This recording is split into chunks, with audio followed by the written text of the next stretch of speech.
নমস্কাৰ বন্ধু বান্ধৱীসকল আমাৰ ৰাখিফল চেনেলটোলৈ আপোনালোকক স্বাগতম জনাইছোঁ। দুৰ্গা পূজাৰ সময়ত মৰি গ'লেও আপোনালোকে এই পাঁচটা বস্তু নুচুব। দুৰ্গা পূজাৰ এই 3 দিনত যদি আপোনালোকে এই পাঁচটা বস্তু চুৱে তেনেহ'লে আপোনাৰ ওপৰত দুৰ্ভাগ্য নামি আহিব আৰু বেয়া শক্তিয়ে আপোনাৰ ওপৰত আসক্ত হৈ পৰিব। বেয়া শক্তিৰ প্ৰভাৱৰ ফলত আপোনাৰ উপৰিও আপোনাৰ ঘৰৰ ওপৰতো ইয়াৰ প্ৰভাৱ দেখিবলৈ পাব, যাৰ ফলত ঘৰত কণ্ডল বৃদ্ধি পাবলৈ ধৰিব, বেমাৰ আজাৰ বৃদ্ধি পাবলৈ ধৰিব আৰু ঘৰত অকাল মৃত্যু আপোনালোকৰ ঘটিব পাৰে। সেইকাৰণে দুৰ্গা পূজাৰ এই 3 দিনত আপোনালোকে ভুলতো এইকেইটা বস্তু চোৱাটো উচিত নহয়। যদি আপোনালোকে চুৱে তেনেহ'লে আপোনালোকৰ বহু বেছি ক্ষতি হ'ব। সেইকাৰণে আপুনিও নুচুব, বেলেগকো এই বস্তু কেতিয়াও চুবলৈ নিদিব।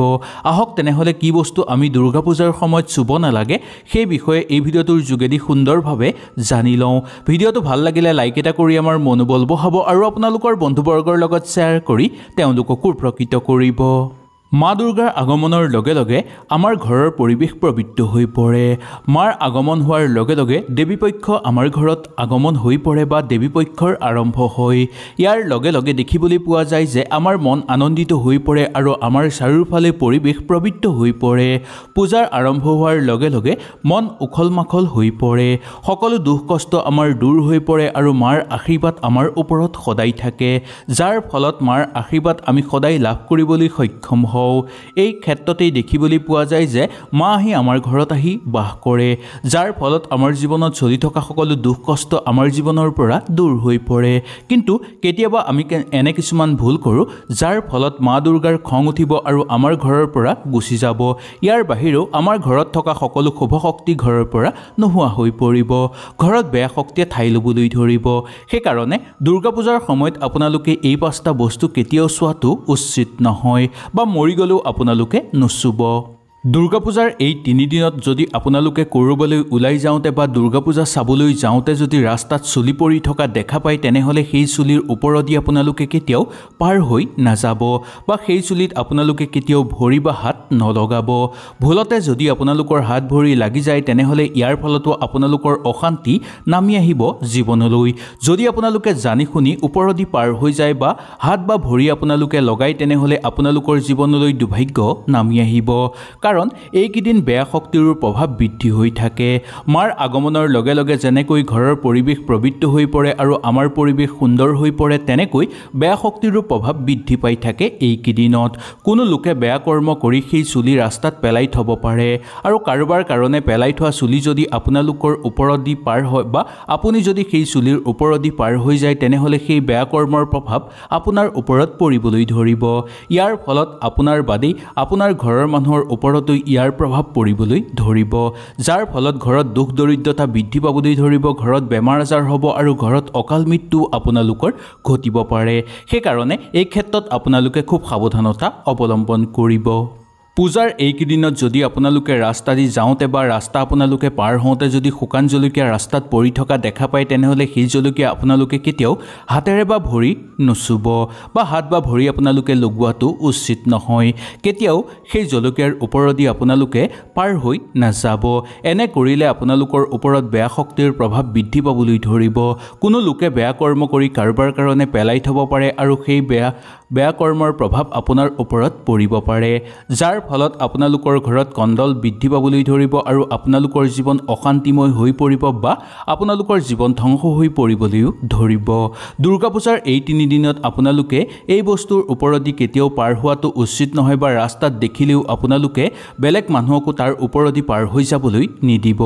আপুনিও বা ভৰিয়ে আঁতৰাই নিদিব কেতিয়াও বা হাতেৰে কেতিয়াও আপোনালোকে এইবোৰ বস্তু নুচুব।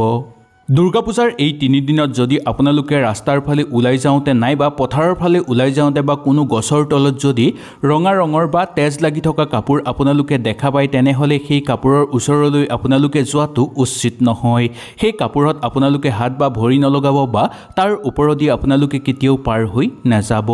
ইয়াৰ কাৰণ হ'ল এই কাপোৰৰ ওপৰত বেয়া কৰ্ম কৰি কোনোবাই পেলাই থ'ব পাৰে। বিশেষকৈ ক'ব লাগিব যে গছৰ তলত যদি এনে কাপোৰ পৰি থাকে তেনেহ'লে আপোনালোকে চোৱাটো উচিত নহয় ইয়াৰ পৰা সাৱধান হৈ আপোনালোকে চলিবলৈ চেষ্টা কৰিব আপোনালোকে যদি এই কাপোৰৰ ওপৰেদি পাৰ হৈ যায় বা আপোনালোকে এই কাপোৰত যদি হাত বা ভৰি লগায় তেনেহলে আপোনালোকৰ ওপৰত বেয়া কৰ্মৰ প্ৰভাৱ বৃদ্ধি পাবলৈ ধৰিব যাৰ ফলত আপোনালোকৰ মানসিক অস্থিৰতা বৃদ্ধি পাবলৈ ধৰিব ঘৰত কণ্ডল বৃদ্ধি পাবলৈ ধৰিব আৰু জীৱন অশান্তিকৰ হৈ পৰিব ঘৰত অৰ্থহানি হ'বলৈ ধৰিব আৰু শত্ৰুৰ পৰাক্ৰম বৃদ্ধি পাবলৈ ধৰিব ইয়াৰ উপৰিও আপোনালোকৰ ঘৰত অকাল মৃত্যু ঘটিব পাৰে এই দুৰ্গা পূজাৰ এই 3 দিনত যদি আপোনালোকৰ ঘৰৰ সন্মুখত কিবা চৰাই মৰি পৰি থাকে তেনেহলে জানিব যে আপোনালোকৰ ওপৰত কোনোবাই বেয়া কৰ্ম কৰিবলৈ ধৰিছে যদি সেই চৰাই পাৰ চৰাই বা কাউৰী চৰাই হয় তেনেহলে আপোনালোক খুব সাৱধানতা অৱলম্বন কৰি চলিব লাগিব এনে কৰিলে আপোনালোকৰ ওপৰত বেয়া কৰ্মৰ প্ৰভাৱ নপৰিব যদি আপোনালোক সাৱধান নহয় তেনেহলে ইয়াৰ ফলত আপোনালোকৰ জীৱনো ধ্বংস হৈ পৰিব পাৰে ইয়াৰ বাহিৰেও যদি ৰাস্তা দি খোজকাঢ়ি গৈ থাকোতে আপোনালোকে এনে চৰাই পৰি থকা দেখা পায় তেনেহলে সেই চৰাইৰ ওপৰেদি আপোনালোকে পাৰ হৈ নাযাব নাইবা আপোনালোকে সেই চৰাইত ভৰি বা হাত নলগাব যদি আপোনালোকৰ পেলাবলৈ ইচ্ছা হয় তেনেহলে কিবা বাৰী দুডাল দি চেপা মাৰি নি আপোনালোকে পেলাব পাৰিব কিন্তু সেই চৰাইত আপোনালোকে হাত বা ভৰি লগোৱাটো উচিত নহয় এনে যদি কৰে আপোনালোকৰ ওপৰত বেয়া কৰ্মৰ প্ৰভাৱ বৃদ্ধি পাবলৈ ধৰিব কোনোবাই বেয়া কৰ্ম কৰি পেলাই থয় এই কিদিনত কাৰণ এই কিদিনতে বেয়া কৰ্ম বেছি উদ্গ্ৰীক গতিৰে প্ৰচলিত হৈ পৰিবলৈ ধৰে আৰু এইকেইদিনতে বেয়া কৰ্মৰ প্ৰভাৱ সৰ্বাধিক বৃদ্ধি পাই থাকে আপোনালোকে হয়তো এনেকুৱা নেমু আৰু জলকীয়া এডাল কোলাখতাত বান্ধি থোৱা আপোনালোকে নিশ্চয় দেখিছে কিন্তু দুৰ্গা পূজাৰ ক্ষেত্ৰত এনে বস্তু দেখিলে আপোনালোক খুব সাৱধানতা অৱলম্বন কৰিব লাগিব বা খুব সাৱধান হ'ব লাগিব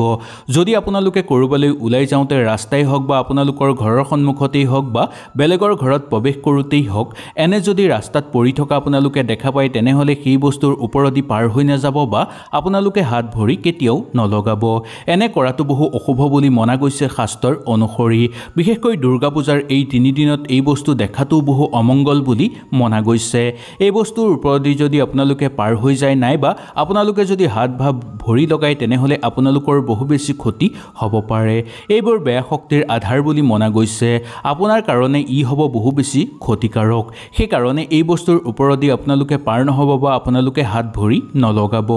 পূজাৰ এইকেইদিনত যদি আপোনালোকে ৰাস্তা দি যাওঁতে বা ৰাস্তা আপোনালোকে পাৰ হওঁতে যদি শুকান জলকীয়া ৰাস্তাত পৰি থকা দেখা পায় তেনেহলে সেই জলকীয়া আপোনালোকে কেতিয়াও হাতেৰে বা ভৰি নুচুব বা হাত বা ভৰি আপোনালোকে লগোৱাটো উচিত নহয় কেতিয়াও সেই জলকীয়াৰ ওপৰেদি আপোনালোকে পাৰ হৈ নাযাব এনে কৰিলে আপোনালোকৰ ওপৰত বেয়া শক্তিৰ প্ৰভাৱ বৃদ্ধি পাবলৈ ধৰিব কোনো লোকে বেয়া কৰ্ম কৰি কাৰোবাৰ কাৰণে পেলাই থব পাৰে আৰু সেই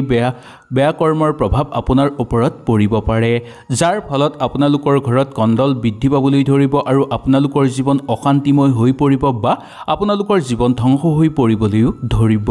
দুৰ্গা পূজাৰ এই 3 দিনত আপোনালোকে এই বস্তুৰ ওপৰেদি কেতিয়াও পাৰ হোৱাটো উচিত নহয় বা ৰাস্তাত দেখিলেও আপোনালোকে বেলেগ মানুহকো তাৰ ওপৰেদি পাৰ হৈ যাবলৈ নিদিব আপুনিও বা ভৰিয়ে অতৰাই নিদিব কেতিয়াও বা হাতেৰে কেতিয়াও আপোনালোকে এইবোৰ বস্তু নুচুব হয়তো এই ভিডিঅ'টোৰ যোগেদি আপোনালোকে সুন্দৰভাৱে বুজি পালে যদি কিবা অসুবিধা পালে নিশ্চয় মোক তলত কমেন্ট কৰি জনাব তেনেহলে আজিলৈ আপোনালোকৰ ওচৰৰ পৰা বিদায় লৈছো কালিলৈ পুনৰ আপোনালোকক লগ পোৱাৰ প্ৰতিশ্ৰুতিৰে আজিলৈ নমস্কাৰ